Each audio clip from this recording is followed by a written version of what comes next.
नमस्कार दोस्तों, मेरा नाम है उमेश विश्वकर्मा। आज हम बात करेंगे एसिड बेस इम्बैलेंस में। ठीक। तो एसिड बेस इम्बैलेंस इस टॉपिक पे हमेशा क्वेश्चन एक ना एक आता ही है।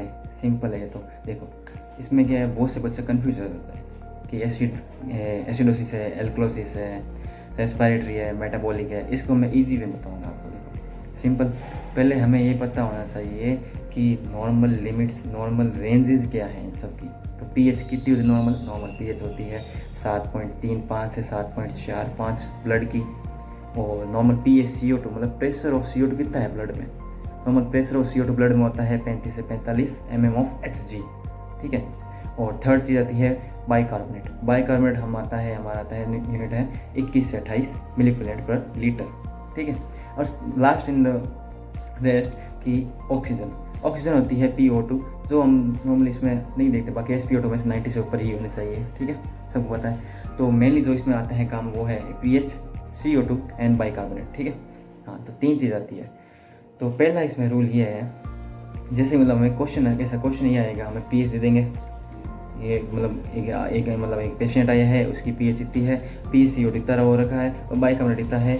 तो अब उसका मतलब इसे रेस्पिरेटरी एसिडोसिस है, मेटाबॉलिक एसिडोसिस है, रेस्पिरेटरी एल्कलोसिस है या मेटाबॉलिक एल्कलोसिस है। तो इन चारों में से हमें एक ऑप्शन चूज़ करना होता है। ठीक है। तो सिंपल वे इसका यही है चूज़ करने का। पहले ये देखो कि एसिडोसिस है या एल्कलोसिस है। ये कैसे देखेंगे? सिंपल, ब्लड की pH कितनी होती है? 7.35 से 7.45। अगर इससे कम है pH, मतलब 7.30 ही है, 7.32 ही है, या 7.32, 7.30, 7.28 या ऐसे इतनी है, मतलब कम है pH अगर। ठीक है, तो इसका मतलब है एसिडोसिस है। और अगर pH 7.45 से ज़्यादा है, 7.46, 47, 48 या 7.5 ज़्यादा है pH, तो समझ लेना कि ये क्या है, एल्कलोसिस है। पहले तो ये हो गया। एसिडोसिस कैसे होता है? pH अगर कम है ब्लड की 7.35 से या pH ज़्यादा है तो एल्कलोसिस है। फिर आता है कि हम ये कैसे पता लगाएं कि ये रेस्पिरेटरी है या मेटाबॉलिक है? सिंपल है, रेस्पिरेटरी जब भी कोज होगा ना, तो हमें हमेशा बस दो ही चीज़ देखनी है कि pH और PaCO2 जो है उनके बीच में क्या रिलेशन है। अगर pH बढ़ रही है, एयर ऊपर जा रहा है उसका, और PaCO2 कम हो रही है, मतलब ये रिवर्स है, आपस एक दूसरे में रिवर्स है। pH ज़्यादा मतलब क्या है, 7.45 ज़्यादा है, और PaCO2 जो 35-45 mmHg होती है उससे कम है, 35 से कम है। मान लो ये रिवर्स हो गया दोनों। ठीक है। या PaCO2 ज़्यादा हो गई और pH कम हो गई है, तो क्या होगा? जब भी ये रिवर्स होंगे ना, pH और PaCO2, तो समझ लेना रिवर्स मतलब R से रिवर्स और R से रेस्पिरेटरी, तो रेस्पिरेटरी कोज है। ठीक है।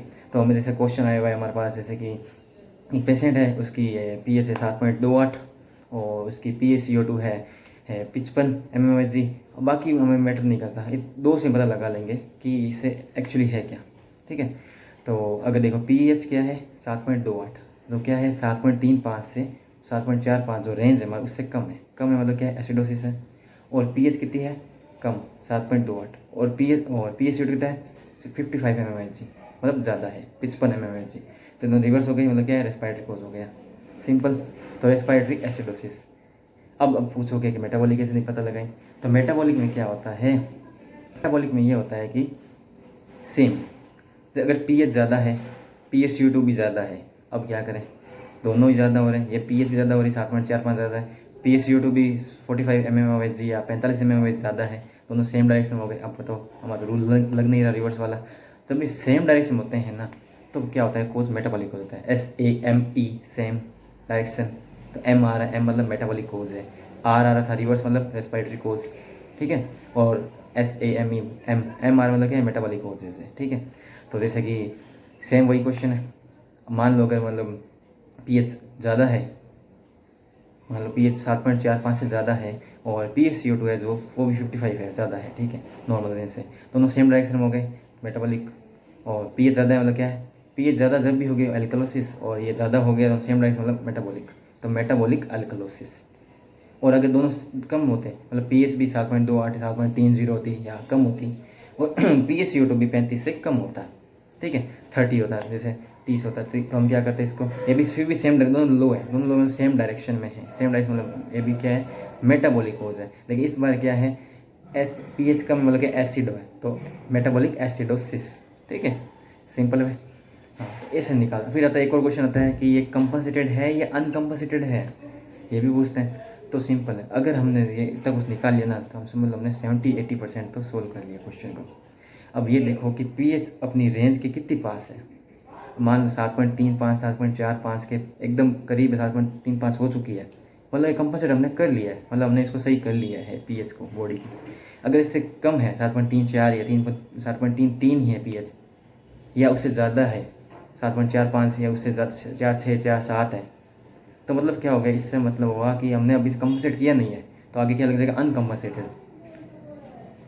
और अगर इसकी रेंज में है पीएच की तो क्या होगा, कंपनसेटेड। ठीक है, सिंपल था। ठीक है, धन्यवाद।